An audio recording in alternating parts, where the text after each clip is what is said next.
Bienvenue dans l'Africa Newsroom. Nous sommes ensemble pour une heure de décryptage de l'actualité africaine en direct. Et en cette semaine spéciale à Bénin, notre dossier du jour s'intéressera au climat des affaires. Comment rassurer les investisseurs?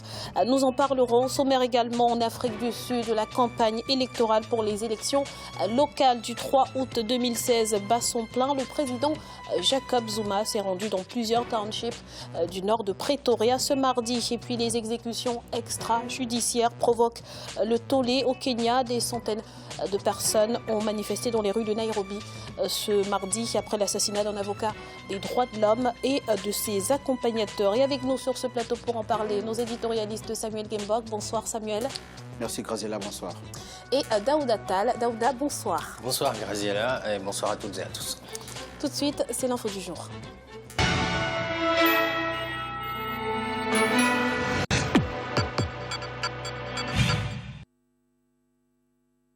Du Sud, les élections locales du 3 août prochain s'annoncent très serrées.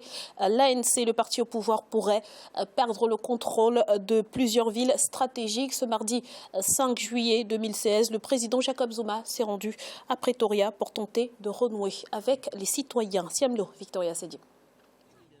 Ce mardi 5 juillet, c'est un Jacob Zuma décontracté et plus proche des populations sud-africaines que les habitants de Hammanskraal ont accueilli. La surprise était grande dans ce quartier pauvre de Pretoria. Le leader de l'ANC n'y était pourtant jamais passé. C'est une visite de campagne en prélude aux élections locales du 3 août prochain, une rencontre au cours de laquelle Jacob Zuma a tenté de convaincre les électeurs et gagner la confiance des populations de cette ville.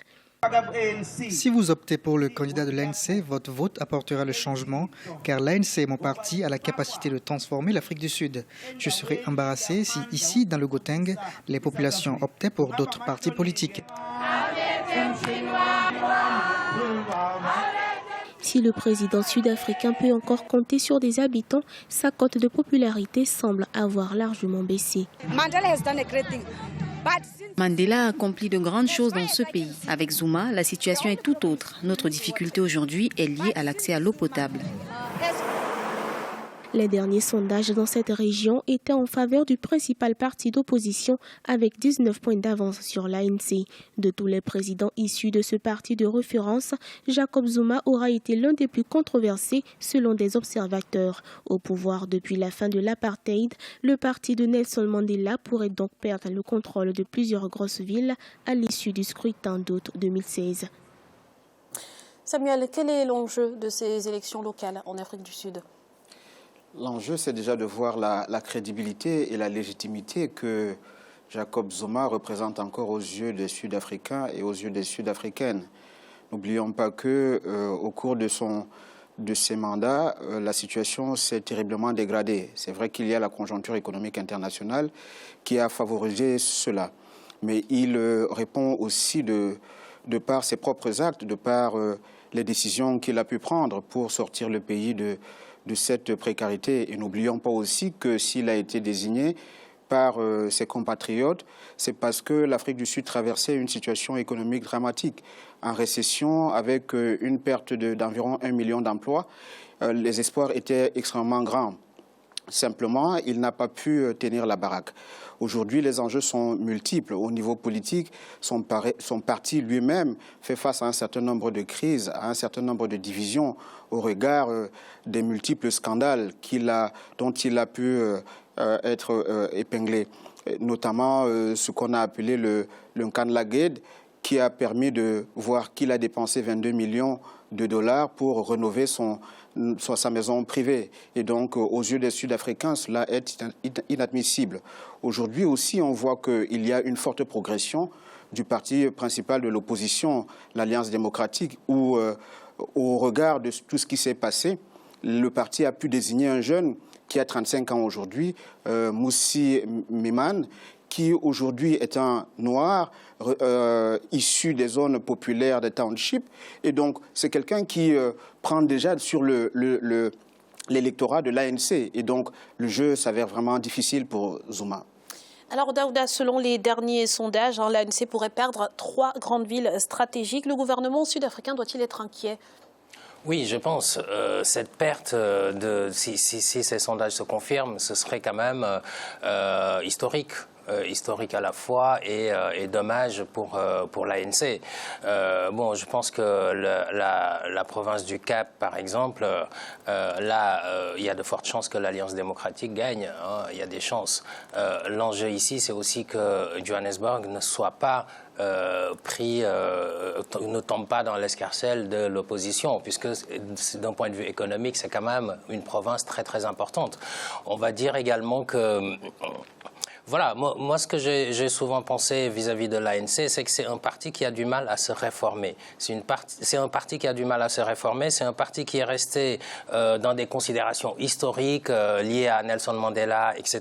Or, aujourd'hui, ce qu'attendent les populations sud-africaines, comme par ailleurs les populations africaines, de manière générale, c'est l'amélioration de leurs conditions de vie. Or, le fait juste de dire « nous sommes le parti historique de Nelson Mandela, lutter contre l'apartheid » ne suffit plus aujourd'hui. Il est évident que tous les Africains soutiennent cette lutte, ont soutenu cette lutte, et il faut toujours féliciter ce combat en faveur de la race noire. Ça, par contre, ça va rester éternellement. L'œuvre de Mandela va rester éternellement. Et d'ailleurs, l'héritage de Mandela n'est pas seulement sud-africain, il est africain, il est même mondial. Donc maintenant, il y a un parti qui est un appareil politique qui est là, il faut le réformer dans le sens d'améliorer les conditions de vie des populations avec un exécutif local qui répond aux attentes des populations, avec des gens qui sont d'une probité irréprochable à leur tête, comme l'a rappelé Samuel avec les scandales qu'on a vus. Donc vraiment, voilà, c'est plus une question de lutte raciale, c'est une question de développement et il faut que l'ANC se mette à jour. On a vu dans le reportage que le président Jacob Zuma est donc parti à la rencontre des électeurs. Samuel, de quel atout dispose-t-il encore aujourd'hui pour convaincre ? Il a très peu d'atouts parce que ce sont les élections locales et le rapport qui a été produit par l'auditeur général qui suit les affaires liées à la corruption et aux scandales financiers. Il a pu démontrer que parmi les plus de 300 unités qui ont été identifiées, parmi lesquelles plus de 275 municipalités, 9% seulement sortent indemnes de reproches sur la gestion financière. Donc, déjà au niveau des localités, si jamais cette information est récupérée par l'opposition, ils ne disposent vraiment pas suffisamment de leviers pour susciter l'adhésion des populations. Deuxièmement, au niveau national, il n'a pas enregistré les scores attendus, notamment sur le plan économique. La situation économique est sans cesse stagnante. Le taux de croissance tourne autour de 1 à 2%, pas plus que cela. D'ailleurs, les prévisions ne sont pas très reluisantes si la conjoncture économique internationale ne change pas. Donc, il dispose de très peu de leviers pour pouvoir susciter l'adhésion des populations. Merci Samuel. Dans l'actualité également, la rue gronde au Kenya après l'assassinat d'un avocat des droits de l'homme, de son client et de leur chauffeur. Menu de pancardes, des centaines de manifestants ont mis la police à l'index. On fait le point tout de suite avec Omo Kalsomba. Des centaines d'avocats et des militants des droits de l'homme ont manifesté pacifiquement cette semaine à Nairobi, la capitale kenyane. L'objectif de cette manifestation était de dénoncer les séries d'exécutions extrajudiciaires devenues récurrentes au Kenya. Des groupes de défense des droits de l'homme pointent du doigt certaines sections du service de police. La découverte du corps de l'avocat Maître Kimani, disparu le 23 juin avec son client Josephat Wenda et leur chauffeur de taxi, a créé le tollé au Kenya. Ce n'est pas la première fois que l'on assiste au Kenya à une telle situation. Les bavures policières sont devenues récurrentes. Des centaines de victimes sont enregistrées chaque année. Notre mission est de mettre un terme à cela et de faire en sorte que le peuple kenyan se sente en sécurité. La police kenyane est régulièrement accusée de mener des opérations violentes et hors procédure. Les organisations des droits de l'homme, notamment Amnesty International, tirent la sonnette d'alarme et interpellent les autorités. Personne n'est en sécurité en ce moment au Kenya. On assiste à une violation flagrante des droits humains et à l'usage arbitraire et abusif de la force. Nous appelons donc à une enquête impartiale et des procédures judiciaires équitables. Désormais, tout policier auteur de bavures et de répression doit être traduit en justice. Les nombreuses bavures policières inquiètent les observateurs à l'aube d'une année électorale tendue. Les associations des droits de l'homme craignent que se répète le scénario de 2007-2008 lorsque plus de 1100 personnes avaient été tuées dans des violences post-électorales. Et nous avons été rejoints par notre éditorialiste Alfred Chango. Alfred, bonsoir. Merci Graziella, et puis je m'excuse auprès de mes très chères téléspectatrices de ce retard qui est dû à des circonstances indépendantes de ma volonté. Très bien. Alors, Alfred, les exécutions extrajudiciaires, est-ce un phénomène courant au Kenya? Alors, on peut les déplorer, surtout ces derniers temps. Où l'on voit de plus en plus soit des activistes des droits de l'homme, soit des personnes ou des personnalités qui sont opposées en quelque sorte au pouvoir, qui sont victimes justement soit d'enlèvements, soit des attentats ou des meurtres, comme ceux qu'on vient de déplorer dans le reportage. C'est signe effectivement d'une sorte de crispation au fond du pouvoir kényan, et c'est vraiment dommage qu'on en arrive à ces genres de bavures. Nous avons toujours déploré ce qui se passe aux États-Unis chaque fois qu'il y a des bavures comme ça, quand la police exécute tue des Noirs américains, mais là pour le coup vraiment c'est des cas où la police semble être concernée directement, impliquée directement, qui tente de faire pression, et pour faire pression justement arrive à des meurtres comme ça. Comment expliquer l'absence d'enquête et le silence des autorités? Bon, ça c'est pas normal effectivement, mais attendons de voir. Peut-être que ça va arriver. Il est clair que